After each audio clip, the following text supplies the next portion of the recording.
Current bill நான் இந்த வீடு கட்டினதுலேருந்து இன்னைக்கு வரைக்கும் நான் கரண்ட் பில்னு பே பண்ணது இல்லைங்க. அதனால நான் இது வரைக்கும் இந்த வீட்டோட ஹிஸ்ட்ரியில் கரண்ட் பில் அப்படின்றதே நான் பார்த்தது. வீடு கட்டி எவ்வளோ வருஷம் ஆகுது? இப்போ ஆல்மோஸ்ட் ஒரு 4 இயர்ஸாகவே ஜீரோ. 4 இயர்ஸாக கரண்ட் பில் ஜீரோ. ஸோ இப்போ உள்ள இப்போ ஓப்பன் பண்ணுறேன். இப்போ பாருங்க ஃபேன் ஆஃப்ல தான் இருக்கும். வாங்க உள்ள போகலாம். ஸோ என்னோட ஒர்க் பிளேஸ்க்கு வந்தேன்னா இட் வில் டர்ன் ஆன். என்னோட டேட்டா சென்டர்ல இருக்க கம்ப்யூட்டர்ஸ் தான் வந்து இதை ரன் பண்ணுதுங்க. ஓகே. ஸோ ஒரு நீங்க உள்ள வந்துட்டீங்கன்னா ஆட்டோமேட்டிக்கா ஆன் ஆயிடும். It knows I am inside. அது ஒரு கிளீனிங் ரோபோட். இது வந்துட்டு இப்போ என்ன பண்ணுது? வீட்டை கூட்டும், வெள்ளிக்கிழமைனா தண்ணி ஊற்றி துடைக்கும். சீரியஸாவா? வீட்டை கூட்டி தண்ணி 80 ml தண்ணியில் இந்த மொத்த வீட்டை வந்துட்டு நான் தொடச்சி முடிச்சிடணும் அப்படின்னா எனக்கு இது வந்துட்டு ஒரு பெட்டரான சொல்யூஷன். ஓகே, அதை ரன் பண்ணி பார்க்கலாமா? You just run. வாய்ஸ்லேயும் ஆப்ரேட் பண்ணலாங்க. நான் வாய்ஸ் ப்ரிஃபர் பண்ணுறதில்ல. நான் வந்துட்டு டெய்லி ஒரு டைமர் வச்சிருவேன். ஸோ எனக்கு 6 o'clock மார்னிங் நான் எந்திரிப்பேன் அப்படின்னா 5 o'clock இது வந்துட்டு க்ளீன் பண்ணி முடிச்சிடும். 6 o'clock I will resume my work. இந்த வேலை கூட செய்யலைன்னா ஃபிசிக்கலாக நம்ம ஹெல்த் என்ன ஆகுறது அப்படிம்பாங்க. But people started going to gym. இன்னைக்கு இருக்கிற ஆக்டிவ் லைஃப் ஸ்டைலில் நிற்கவே நேரம் இல்லாத அளவுக்கு சுற்றிட்டு இருக்காங்க. ஸோ அந்த டைமில் வந்துட்டு நம்மளே வந்துட்டு ஒரு வேலையை நம்ம செய்யணும் அப்படின்றப்போ அது ஒரு ப்ராப்ளம். இந்த சிபியூ வந்துட்டு பார்த்தீங்கன்னா ராஸ்பெரி பை. அதாவது தெரியாதவங்களுக்கு சொல்கிறேன், நிறைய பேருக்கு இது தெரிஞ்சிருக்கும். பட் தெரியாதவங்களுக்காக சொல்கிறேன். இதோட பேர் வந்துட்டு ராஸ்பெரி பை. இது என்னன்னா இப்போ ஏடிஎம் கார்டு சைஸில் இருக்க ஒரு கம்ப்யூட்டர். ஸோ நாங்கள் ஒரு கார்டை உங்களுக்கு கம்பேரிஷனுக்கே வச்சு காட்டுறேன் பாருங்க. ஸோ ஒரு கார்டோட சைஸ் தான் இந்த கம்ப்யூட்டரோட சைஸுங்க. ஸோ இதனுடைய பவர் கன்சம்ஷன் என்னன்னு பார்த்தீங்கன்னா அதிகபட்சம் 10 watts.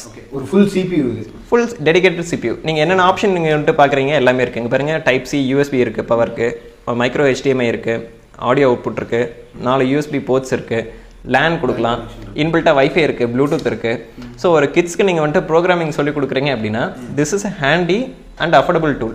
3000 ரூபா தான் காஸ்ட் வருதுங்க. இதுக்கு அடுத்ததுங்க எல்லா வீட்லையும் இருக்கணும்னு வந்துட்டு பர்சனலாக நான் ஒரு ஒப்பீனியன் வச்சுருக்க ஒரு ப்ராடக்ட் என்னன்னு பார்த்தீங்கன்னா இங்கே பாருங்கள். இப்போ என்னோட மொபைலில் வந்துட்டு ஒரு ஆப் வச்சுருக்கேன். இந்த ஆப் வந்துட்டு ஃப்ரீ அண்ட் ஓப்பன் சோர்ஸ். ஓகேங்களா? ஸோ இப்போ இந்த ஆப்பில் வந்துட்டு இப்போ நான் வந்துட்டு எனக்கு ஒரு ஜாப் வந்துட்டு கம்ப்ளீட்டட்னு காட்டுது. இது என்னென்னா இப்போ செம்னி எக்ஸாஸ்ட் கேப் பண்ணியிருக்கேன். ஸோ இப்போ இந்த கேப் வந்துட்டு அங்கே உள்ளே இருக்க மிஷினில் வந்துட்டு இப்போ நான் பிரிண்ட் பண்ணியிருக்கேன்.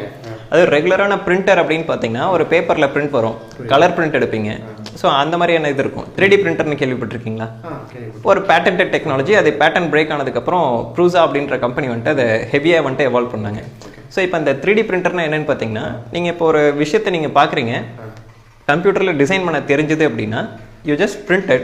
அது XY and Z ஆக்சிஸில் பிரிண்ட் பண்ணும்போது we will get a physical product. So இப்போ நான் ஒரு ப்ராடக்ட் பண்ணியிருக்கேன், வாங்க பார்க்கலாம். ஸோ இது இப்போ பண்ணுனேங்க. இப்போ ஜஸ்ட் இப்போ தான் ஃபினிஷ் பண்ணி முடித்தோம்.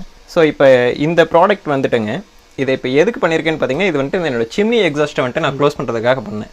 இப்போ என்னோட வீட்டை சுற்றி பார்த்தீங்கன்னா இவ்வளோ க்ரீனரியாக இருக்கனால இங்கே வந்துட்டு நிறைய பேர்ட்ஸ் வரும். ஸோ இப்போ இந்த சிம்னி எக்ஸாஸ்ட்டில் என்ன ஆயிடுச்சுன்னா இங்கே வந்துட்டு பாருங்க ஒரு குருவி வந்துட்டு கூடு கட்டிடுச்சு. ஸோ அது எப்போ பார்த்தாலும் உள்ளே வந்துடுது அப்படின்றனால நான் உள் பக்கம் வந்துட்டு கவர் வச்சு க்ளோஸ் பண்ணிட்டேன். But that cover was not sufficient.